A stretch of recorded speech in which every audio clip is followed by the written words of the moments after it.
የተለያዩ ጉዳዮችን አንሳለን። ክፍል አንድ ላይ ምናልባት ዘጌት ብሎ ሬዲዮናቸው ለከፈቱ ለማስተዋወስ ያክል ትላንትና በኢትዮጵያ 17 ዓመታች ብሔራዊ ቡድን ለዓለም ዋንጫ ለመሳተፍ የሚያስችለውን ቁመና ላይ ለመገኘት በሩን የከፈተለትን የአውሮፓ ዋንጫ ተሳትፎ ለመካፈል ማለት ነው ወደ ሞሮኮ ስለማቅናቱ ለማወቅ ተችሏል።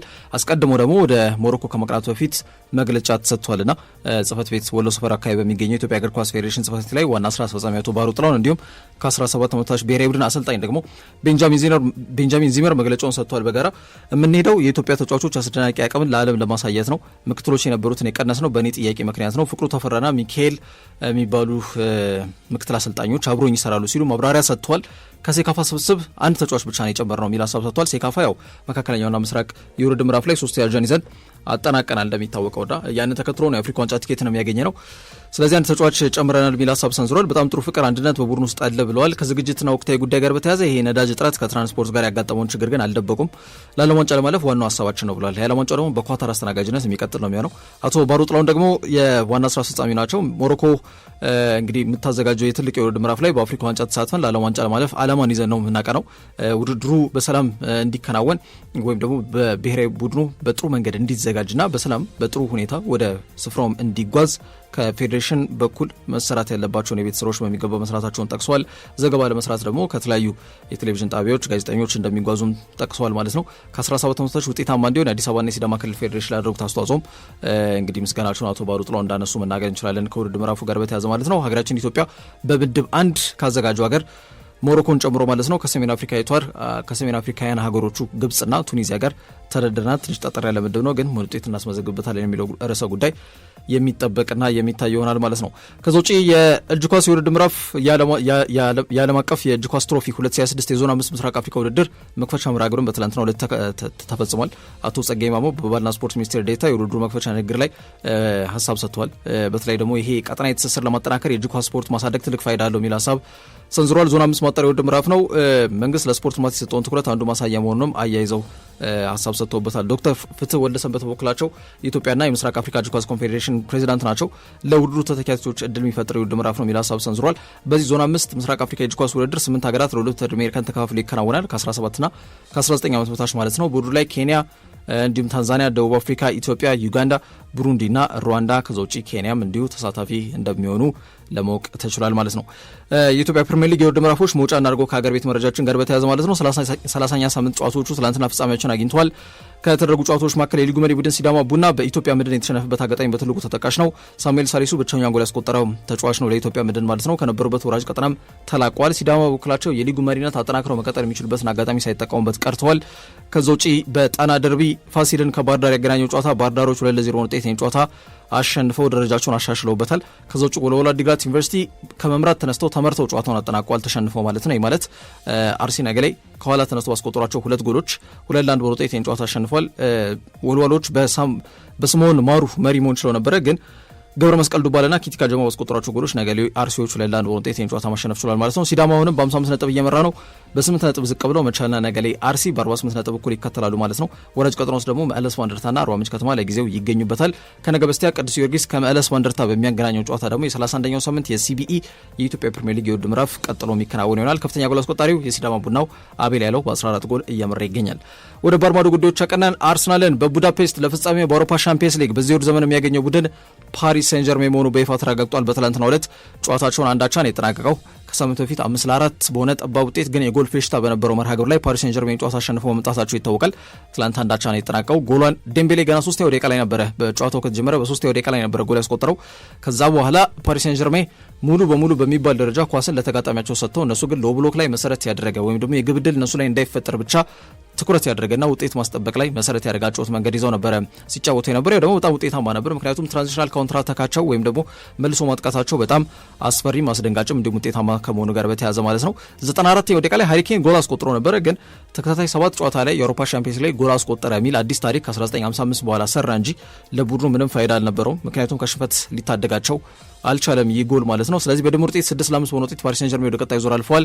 ዳኛው ላይ ግን ጥያቄ በትልቁ እየተነሳ ይገኛል። የዕለቱ አልቢትር ጆao ፒንሄሮ ፖርቹጋላዊ ዳኛ ናቸው። ፓሪስ ሴን ጀርሜን ቤት ያሉት ፖርቹጋላውያን ተጫዋቾች ጆ ኔቬዝ፣ ቪቲኒያ፣ ኑኖ ሜንዴዝ የተሳተፉባቸው እንቅስቃሴ ላይ በዝምታ ያለፉበት ሂደት በጣም በትልቁ እስካሁን ድረስ እንግዲህ ከዚህ ጨዋታ አፍተርማዝ ወይም ደግሞ ከድህረ ጨዋታ ሰዎች ጋር በተያያዘ ከደጋፊዎች፣ ከተንታኞች፣ ከአሰልጣኞችም ሀሳብ እየተሰጠበት ይገኛል። አይኤፍኤቢ የኢንተርናሽናል ፉትቦል አሶሲዬሽን ቦርድ መሰረት ባደረገ መንገድ ፍጹም ቅጣት ምት የከለከሉበት አግባብ ትክክል አይደለም የሚል ጥያቄ የተነሳባቸው ይገኛል። ኑኖ ሜንዴዝ ቢጫ ካርድ ካየ በኋላ በእጅ ኳስ ያቋረጠበትን መንገድ በዝምታ አልፈውታል። ይሄ ሁሉ ጥያቄ እያስነሳባቸው ይገኛል። 15 የአውሮፓ ሻምፒየንስ ሊግ ጨዋታ ብቻ የመራን ዳኛ እንደዚህ አይነት ኢንቴንሲቲው ከፍተኛ የሆነ የጨዋታ መርሃ ግብር ላይ ለምን ተሰየመ ሲሉም የባየር ሙኒክ ቴክኒካል ዳይሬክተር ማክስ ኤበርል ጥያቄ እያቀረቡ ይገኛሉ። ዩኤፋ እስካሁን ድረስ ዝምታን መርጧል ማለት ነው። ዞሮ ዞሮ ፓሪስ ሴን ጀርሜን ለተከታታይ ሁለተኛ ዓመት የአውሮፓ ሻምፒየንስ ሊግ ፍጻሜ ተፋላሚ ሆነዋል።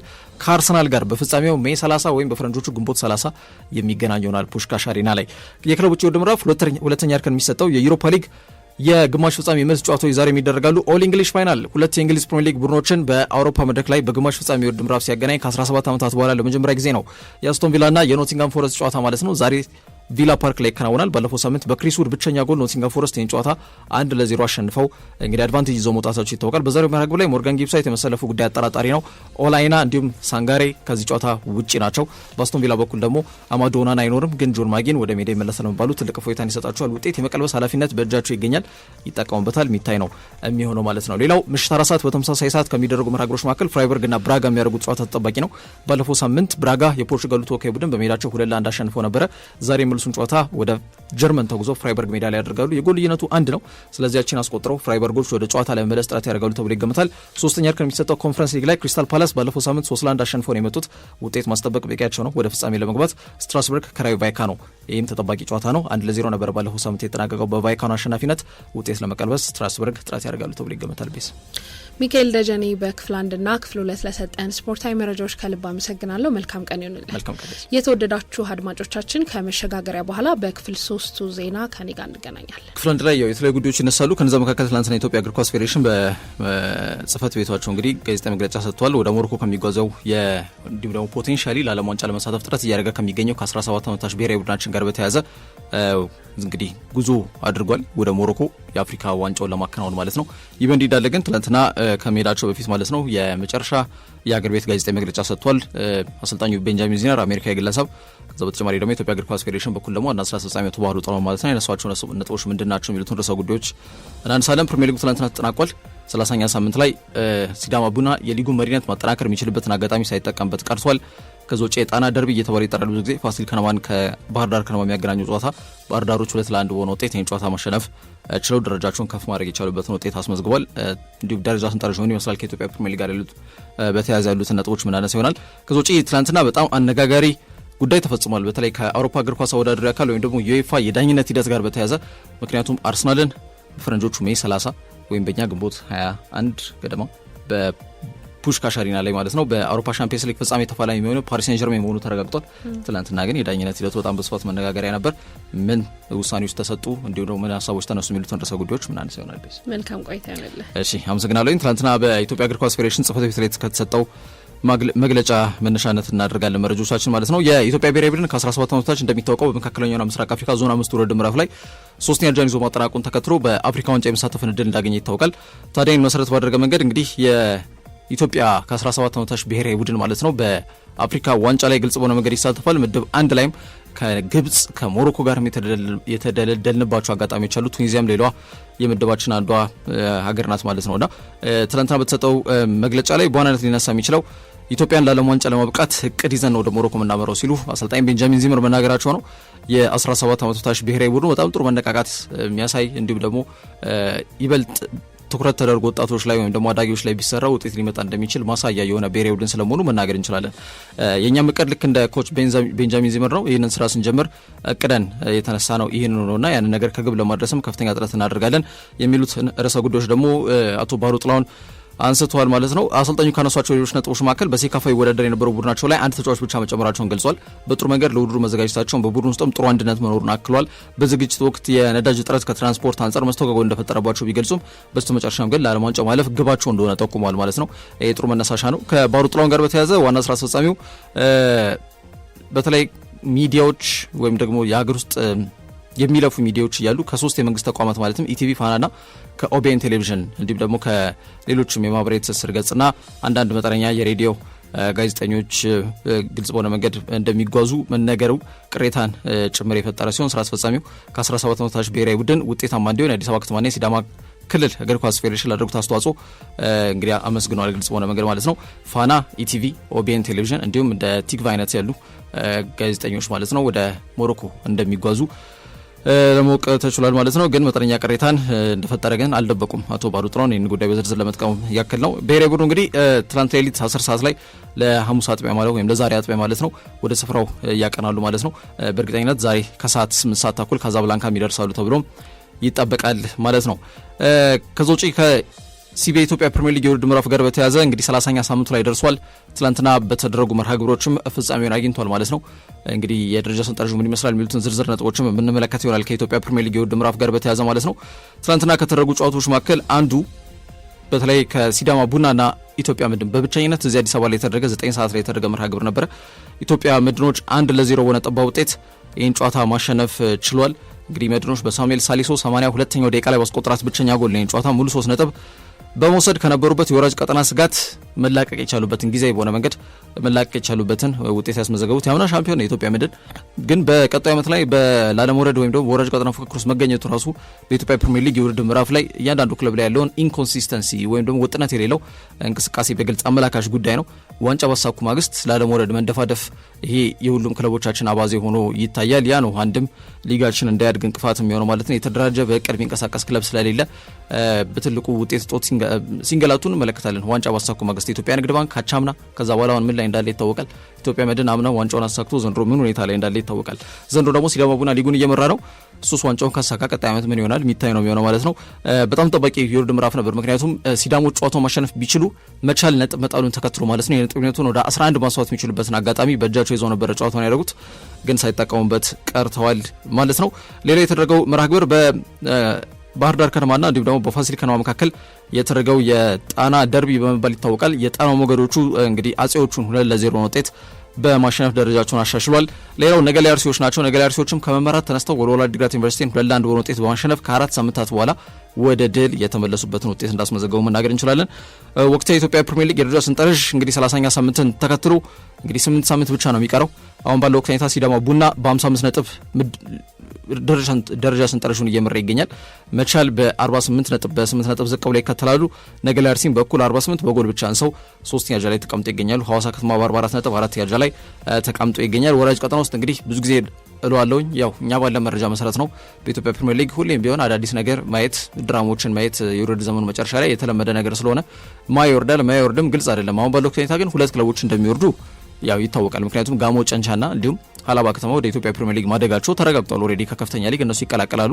ስለዚህ ቢያንስ 2 ክለብ መውረድ አለበት። ምክንያቱም ባለፈው ዓመት ወራጅ የሌለበት ሊግ ሆኖ የተጠናቀቀው የኢትዮጵያ ፕሪሚየር ሊግ ከመሆኑ ጋር በተያያዘ ዘንድሮስ የትኛው ክለብ አልወርድስ ሚል መላምት ሀሳብ ስለሚነሳ ይሄን እርግጠኛ ሆኖ መናገር አይቻልም። ግን አሁን ባለው ወቅት ሁኔታ 2 ክለቦች ግን በእርግጠኝነት ይወርዳሉ ተብሎ ይገመታል። ምክንያቱም 2 ክለቦች ወደ ላይ ከፍ ስለሚሉ ማለት ነው። በዛ መሰረት መለስ ባንደርታ በ30 ነጥብና አርባ ምንጭ ከተማ በ28 ነጥብ ወራጅ ቀጠና ውስጥ የሚገኙ ቡድኖች ስለመሆናቸው መናገር እንችላለን ማለት ነው። 31ኛው ሳምንት ከአንድ ቀን ረፍት በኋላ ቅዳሜ ይጀምራል። ቅዱስ ጊዮርጊስ ከመለስ ባንደርታ እንግዲህ የፍቅር ደርቢ በመባል ይታወቃል። ያው ሁለቱ ክለብ ደጋፊዎች በጥሩ መተሳሰብ እንዳላቸው ይታወቃልና ጨዋታቸውን 7 ሰዓት ሲል ቅዳሜ ወይም ከነገ በስቲያ ያከናውናሉ እዚሁ አዲስ አበባ ላይ። የዚህን ጨዋታ መጠናቀቅ ተከትሎ ሀዲያ ሆሳዕና ከሐዋሳ ከተማ የሚያደርጉት መርሃ ግብር 10 ሰዓት ላይ የሚከናወን ይሆናል ማለት ነው። አዳማ ላይ ደግሞ ባለሜዳው ቡድን አዳማ ከምድረገነት ሽሬ 10 ሰዓት ላይ ቅዳሜ ማለት ነው። ከዛ ውጪ ኢትዮጵያ ቡና ከመቻል በጣም ጠባቂ መርሃ ግብር ነው። አመሻሽ 12 ሰዓት ሲል ከነገ በስቲያ የሚያደርጉት መርሃ ግብር 31ኛው ሳምንት በይፋ ጅማሮን ያበስራል። አቤል ያለው 14 ጎሎች አሉት። ከፍተኛ ጎል አስቆጣሪ ሆኖ እየመራ ይገኛል። አዲስ ግዳይ የኢትዮጵያ ንግድ ባንኩ በ10 ጎል ይከተላል። ናትናኤል ዳንኤል ደግሞ የኢትዮጵያ ንግድ ባንኩን በተመሳሳይ 10 ጎሎች ይከተሉታል ማለት ነው። የኢትዮጵያ ፕሪሚየር ሊግ በዚህ መንገድ የሚቀጥል ይሆናል ማለት ነው። ወደ ባርማዶ ጉዳዮች አቀናን። አርሰናልን በፍጻሜው በአውሮፓ ሻምፒዮንስ ሊግ ለማግኘት የተደረገ በጣም ተጠባቂ የግማሽ ፍጻሜ የመልስ ጨዋታ ትላንትና አሊያንዝ አሬና 75,000 ደጋፊዎች ፊት የጀርመን ኃያል ቡድን ባየር ሙኒክን ከፈረንሳይ ኃያል ቡድን ፓሪስ ሰን ጀርሜን ጋር አገናኝቶ ነበረ። ፓሪሶች ጨዋታው ላይ እንግዲህ በጊዜ ጎል አስቆጥረው ጨዋታውን መምራት የቻሉበትን አጋጣሚ ፈጥረው ነበር። በኦስማን ዴምቤሌ አማካኝነት ማለት ነው። ከክቪካ ክቫራትስኬሊያ የተሻገረለትን ኳስ በሚገባ በመጠቀም ቡድን 3ኛው ደቂቃ ላይ መሪ አድርጓቸው እስከ 90ኛው ደቂቃ በዛው መንገድ የተቃኘበት አጋጣሚ አለ። ሃሪ ኬን 94ኛው ደቂቃ ላይ ለባየር ሙኒክ ጎል አስቆጥሮ ያው ቡድኑን ከሽንፈት ያልታደገች ቱሊትል ይባላል ብዙ ጊዜ ወይም ደግሞ ከረፈደ ላይጠቅም ምናልባት ቀጥተኛ ፍቹ ከሆነ በዛ መንገድ ሊቃኝ ይችላል። ዞሮ ዞሮ ጨዋታው አንዳቻ ነው የተጠናቀቀው። ይሄ ለባየር ሙኒክ በጣም አስቆጪ ሊሆን ይችላል። ምክንያቱም ሙሉ 90 ደቂቃ በሚባል ደረጃ ኳስ ቁጥጥሩ የበላይነቱ የወሰዱት እነሱ ነበሩ። እድሎችን ለመፍጠር ውጤቶችን ለማግኘት ጥረት አድርጓል። ፓሪስ ሴን ዠርሜን ግን እቅዳቸውን ወይም ደግሞ ታክቲካቸውን ብቻ ኢምፕሊመንት አድርገው ውጤት ይዘው የወጡበት መርሃ ግብር ስለመሆኑ መናገር እንችላለን። ከትላንትናው መርሃ ግብር ጋር በተያያዘ በተለይ ኳስ መያዝም ብዙም አልፈለጉም። ልክ እንደባለፈው ሳምንት 5-4 እንደተጠናቀቀው ትልቅ መርሃ ግብር ወይም ደግሞ በርካታ ጎሎች እንደተቆጠሩበት መርሃ ግብር ማለት ነው። በዚህኛው ጨዋታ ላይም በርካታ ጎሎች ሊቆጠሩ ይችላል የሚል ግምት ነበር። ግን ፒኤስጂዎች ቀድሞ ጎል ካስቆጠሩ በኋላ ኳሱን ለባየር ሙኒክ ትተው እነሱ ወደ ኋላ ሲት ባክ ማድረግ ወይም ወደ ኋላ ዲፌንድ ማድረግ ሎ ብሎክ ላይ መሰረት ያደረገ እንዲሁም ደግሞ በጣም ዴድሊ የሆነ ትራንዚሽናል ካውንተር አታክ ወይም ደግሞ በጣም ጣጣውን የጨረሰ የሚባል አይነት የመልሶ ማጥቃት ላይ መሰረት ያደርግ አጨዋወት መንገድን ይዘው ነበረ በቃ ወደ ሜዳ የገቡት። ያ በጣም ውጤታማ ሆኖላቸዋል። ምክንያቱም በጨዋታ ሂደት ላይ ኤክስፔክትድ ጎላቸው እንኳን ወይም ደግሞ በጨዋታ ሂደት ላይ በነበራቸው የ90 ደቂቃ እንቅስቃሴ ማስቆጠር ያለባቸው አንድ ጎል ብቻ ስለመሆኑ ነው ቁጥሮች የሚያመላክቱት። እሷንም አንድ ጎል አስቆጥሯል። 34 በመቶ ኳስ ቁጥጥር ነበራቸው። 15 ሙከራ አድርጓል። 7ቱ ኢላማውን የጠበቀ ነው። 3ቱ ደግሞ ትልቅ እድል የፈጠሩበት አጋጣሚ እንዳለ መናገር እንችላለን። 64 በመቶ ኳስ ቁጥጥር የነበረው ባየር ሙኒክ ጋር ነው። ግን ብዙም ፋይዳ ያለው የኳስ ቁጥጥር አይመስልም። ምክንያቱም ከ400 በላይ ኳሶችን ተቀባብለው ወደ 485 ጊዜ ኳስ ተቀባብለዋል። ግን የፓሪስ ሴን ዠርሜን በጣም ታይት ሎ ብሎክን ሰብረው መግባት የቻሉበትን ውጤት ግን ማስመዝገብ አልቻሉም ማለት ነው። በሙከራ ሂደትም 4 ኢላማውን የጠበቀ ሙከራ ብቻ ነው ማድረግ የቻሉት። እንዲሁም የፒኤስጂ ካውንተር አታክ በጣም አስፈሪ አስደንጋጭና ሳይሞክሩ የማይመለስ አይነት ቡድን ሆኖ ትላንትና ታይቷል። እንዲሁም ኤማኑኤል ኖየር ወደ 6 የሚጠጉ ጣጣቸውን የጨረሱ ኳሶችን አምክኖ ነው እንጂ የጎል መጠኑ እንዲሁም ፓሪስ ሴን ዠርሜን ጨዋታውን አሸንፎ መውጣት የሚችልበት ስለመሆኑ መናገር ይቻላልና ጨዋታው ዞሮ ዞሮ በአንዳቸው ሆኖ የተጠናቀቀበት አጋጣሚ እንዳለ መናገር እንችላለን። በጨዋታ ሂደት ላይ የተፈጠረው የዳኝነት ጉዳይ ባለን ጥቂት ሰዓት ለሀሳቦችን ለመስጠትና ከጨዋታው በኋላ የተነሱትንም ሀሳብ ለማንሳት ጥረት እናደርጋለን። በጨዋታ ሂደት 45ኛው ደቂቃ ላይ ቪቲኒያ ኳሷን ክሊር ለማድረግ ጥረት በሚያደርግበት ወይም ደግሞ ከሜዳው ለማራቅ ጥረት በሚያደርግበት ሰዓት ላይ የራሱ ቡድን አጋር ጆ ኔቬዝ ኳሷን ሙሉ በሙሉ በእጁ ነክቷት አቅጣጫውን አስቀይሯት ነበርና ያንን ተከትሎ ዳኞች ተጫዋቾች ዳኛውን ሁላ እስኪከቡ ድረስ ጥያቄ ሲጠይቁ ነበር። ዳኛው ጆ ፒኔሮ ነው የሚባለው ፖርቹጋላዊ ዳኛ ነው። በአውሮፓ ሻምፒየንስ ሊግ ብዙ እድሜን ያስቆጠረ ወይም ደግሞ ብዙ ጨዋታዎችን መዳኘት የቻለበትን አይነት ቁጥር መረጃ ያለው ዳኛ አይደለም። እንደዚህ አይነት ሃይ ኢንቴንሲቲ የሆኑ ጨዋታዎች ደግሞ በልምድ ባላቸው ዳኞች ቢዳኙ መልካም ነው የሚል እሳቤ አለ። ከዛ በተጨማሪ በአንድ ቡድን ውስጥ የሚገኙ በርካታ ተጫዋቾች ዜግነታቸው ከዳኛው ጋር ባይመሳሰልም ተብሎም ይመከራል እንደ ምክር ሀሳብ። ትላንትና ፍጹም ቅጣት ምቱን በአይኤፍኤቢ ኢንተርናሽናል ፉትቦል አሶሲዬሽን ቦርድ ወይም ደግሞ ሎ ኦፍ ዘ ጌም የእግር ኳስ መተዳደሪያው ደንብ ምን ይላል የሚለውንም መሰረት ባደረገ መንገድ ሀሳቦችን ለመስጠት ያክል ዴሊብሬት ከሆነ ወይም ደግሞ ሆን ብሎ ከሆነ የነካው ያሰጣል። ከዛ በተጨማሪ ደግሞ አንናቹራል ፖዚሽን ወይም ደግሞ ተፈጥሯዊ ቦታውን ከለቀቀ ከራሱ ቡድን አጋርም ይሁን ከተጋጣሚ ቡድን አጋርም ይሁን ፍጹም ቅጣት ምት ያሰጣል ይባላል። የህጉ የተቀመጠው በዛ መንገድ ነው፣ አንቀጽ 12 ላይ ማለት ነው። ያንን መሰረት ባደረገ መንገድ ትላንትና የፍጹም ቅጣት ምቱን አልሰጡም ነው እንግዲህ ጆ ፒኔሮ የተባሉት ፖርቹጋላዊ ዳኛ ማለት ነው።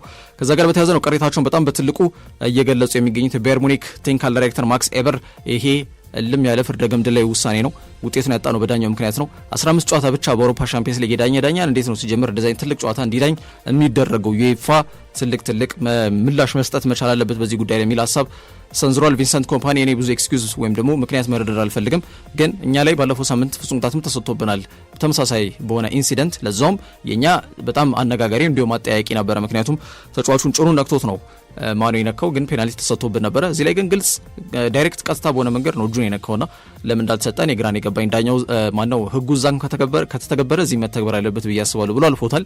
ተጫዋቾች ሃሪኬንን ጨምሮ የኦሹዋ ኪሚክ በጣም በትልቁ ይህንን ጥያቄ እያነሱ ይገኛሉ። ሌላው ያነሳውት ነገር የተጫዋቾች ዜግነት ነው። ለምሳሌ ፍጹም ቅጣት ምቱን እንዲሰጥ ምክንያት የሆነው ጆ ኔቬዝም ሆነ የኳሱ መነሻ የሆነው ቪቲኒያ ፖርቹጋላውያን ናቸው። ማርኪኒዮስ ብራዚላዊ ነው። ቤራልዶ ብራዚላዊ ነው። ሌላው ፖርቹጋላዊ ተጫዋች ኑኖ ሜንዴዝም ቢጫ ካርድ ከተመለከተ በኋላ በእጁ ኳስን ያስቆመበት አጋጣሚ ነበር። እነዚህ ነገሮች ሲደራረቡ ዳኛውን ፖርቹጋላዊ ከመሆኑ እውነታ ጋር ተደምሮ በጣም በትልቅ ጥያቄዎች እንዲነሱ እያስገደደ ይገኛል። ከትላንትናው መርሃ ግብር ጋር በተያያዘ ማለት ነው።